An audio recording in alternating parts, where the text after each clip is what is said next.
Di video ini saya akan melakukan apa sih? Iya, apa sih? Perkenalan dulu dong. Perkenalan. Apa sih?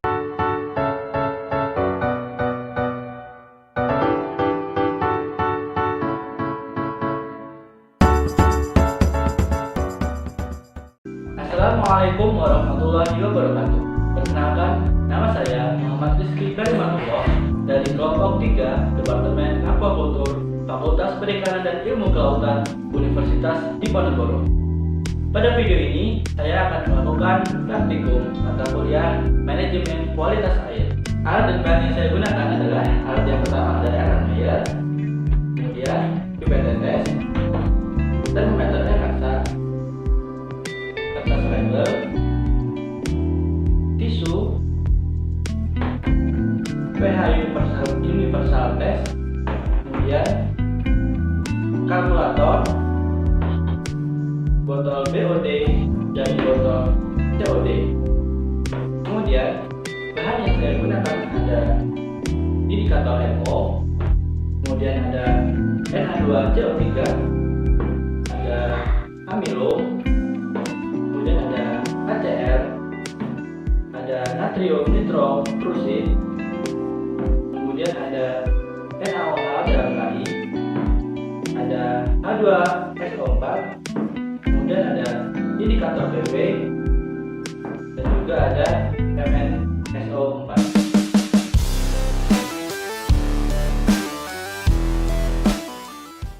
Metode yang pertama adalah mengambil sampel air dengan menggunakan botol BOD 125 ml. Sampel air yang digunakan adalah air PDAM. Kemudian menambahkan 1 ml MnSO4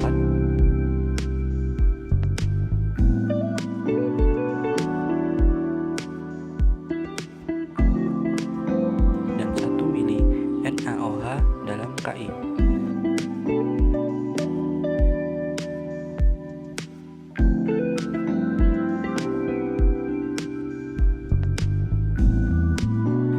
Kemudian menutup botol dan mengocoknya hingga larutan mengendap.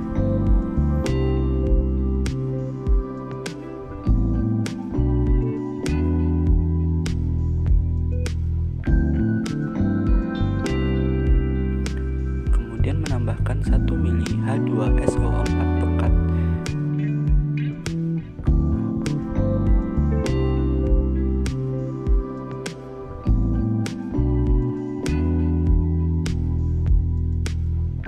Kemudian menutup botol BOD, mengocoknya sampai larutan berwarna kuning. Kemudian melakukan titrasi dengan 0,025 Na2S2O3 hingga larutan berwarna kuning muda.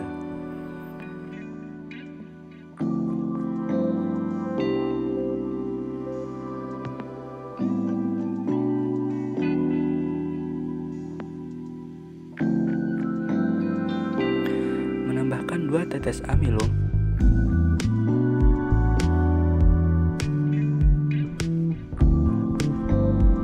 apabila timbul warna biru, kemudian melanjutkannya dengan titrasi 0,025 Na2S2O3 hingga bening.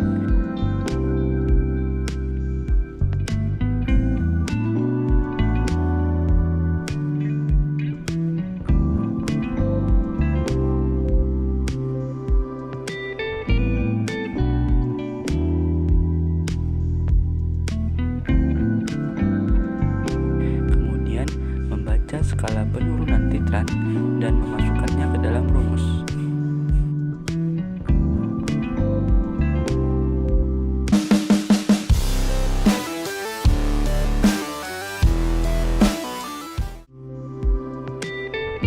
Metode yang pertama adalah mengambil 50 ml sampel air dan memasukkan ke dalam tabung Erlenmeyer.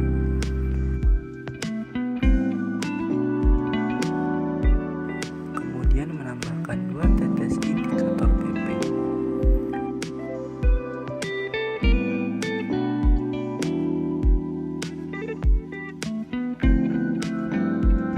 Apabila setelah penambahan indikator PP warna larutan menjadi merah muda, maka karbon dioksidanya tidak terdefinisi. Namun apabila tidak didapatkan warna merah muda, natrium karbonat hingga warna merah muda. Setelah itu membaca skala penurunan titrat dan memasukkannya ke dalam rumus.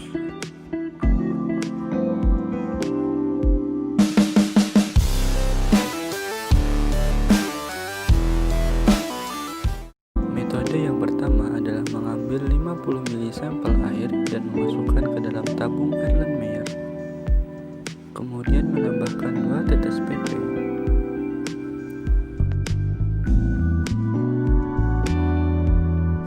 Apabila terjadi warna merah muda, lanjutkan titrasi dengan 0,025 HCl hingga warna merah muda hilang.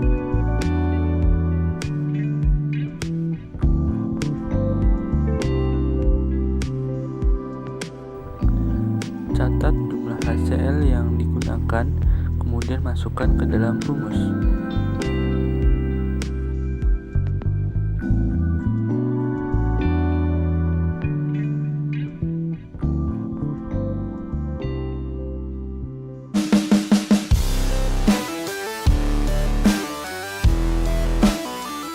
Metode yang pertama adalah mengambil air sampel dengan menggunakan botol BOD dan COD.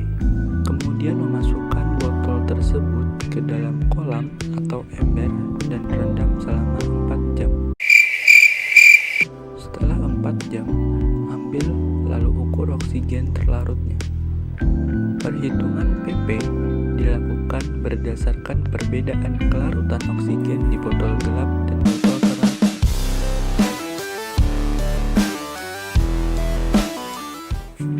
Pengukuran nilai pH dapat dilakukan dengan menggunakan pH universal test.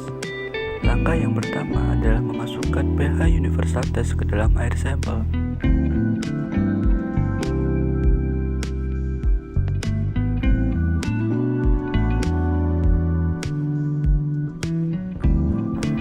Kemudian, tunggu beberapa saat.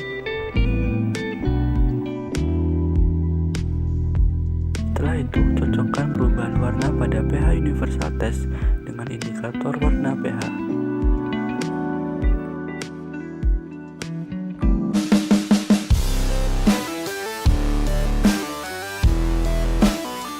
Pengukuran suhu dilakukan dengan menggunakan termometer air raksa.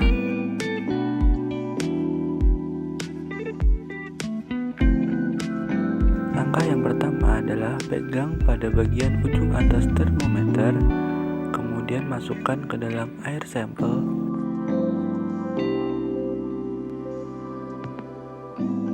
Setelah itu, angkat termometer dari air sampel dan amati berapa suhunya.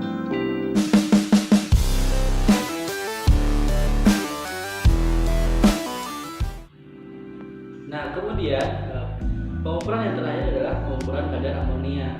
Jadi kita siapkan dulu 25 ml air sampel ke dalam Erlenmeyer 50 ml. Kita masukkan terpenol 1 ml.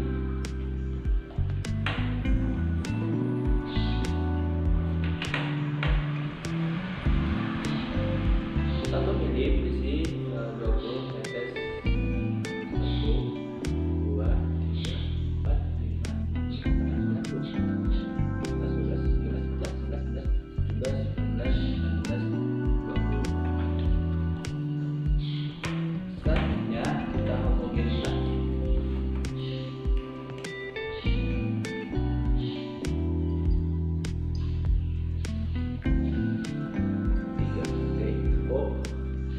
Setelah itu kita masukkan lagi dalam air sampelnya itu 1 ml larutkan natrium hidroksid. Sama seperti tadi, 1 ml itu ada 2 ml. Kita ambil 1, 2, 3, 4, 5, 6, 7, 8, 9, 10, 11, 12, 13, 14, 15, 16, 17, 18, 19, 20. Oke, setelah itu kita homogenkan juga seperti tadi. 1, 2, 3. Nah, setelah itu kita bungkus menggunakan parafin film.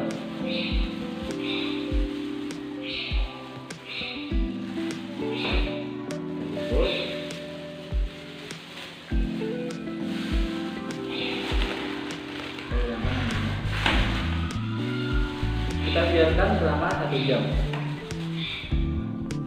Setelah itu, masukkan ke dalam kuvet pada alat spektrofotometer. Baca dan catat serapannya pada panjang gelombang 640 nanometer.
Nah, setelah dilakukan pengukuran tadi, ternyata kadar amonia di dalam air sampel ini itu adalah 0,035. Nah, angka tersebut itu sangat berbahaya bagi ikan karena kadar amonia yang baik bagi ikan itu adalah maksimal 0,025. Nah, kenapa hal ini bisa terjadi? Hal ini terjadi karena adanya pemberian pakan yang berlebih sehingga menimbulkan sisa pakan yang akhirnya turun ke bagian dasar kolam gitu. Atau bisa juga adanya hujan yang menyebabkan kadar amonia ini berubah seiring dengan berubahnya kadar oksigen terlarut, kadar karbon dioksida terlarut, suhu dan pH. Nah, solusi dari permasalahan ini adalah kita dapat memberikan pakan sesuai dengan jumlah dan takaran yang baik, artinya jangan berlebih gitu. Atau bisa juga dengan memberikan mikroba yang bisa memetabolisme amonia supaya amonianya tersebut hilang. Kemudian juga bisa menambahkan atap supaya terhindar dari air hujan.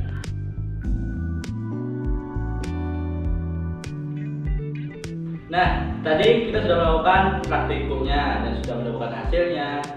Jadi kualitas air itu ditentukan berdasarkan 7 parameter yang sudah kita lakukan praktikum tadi. Nah, mungkin cukup sekian video kali ini. Jangan lupa like, share, komen, dan subscribe video ini. Sampai bertemu di video selanjutnya. Wassalamualaikum warahmatullahi wabarakatuh.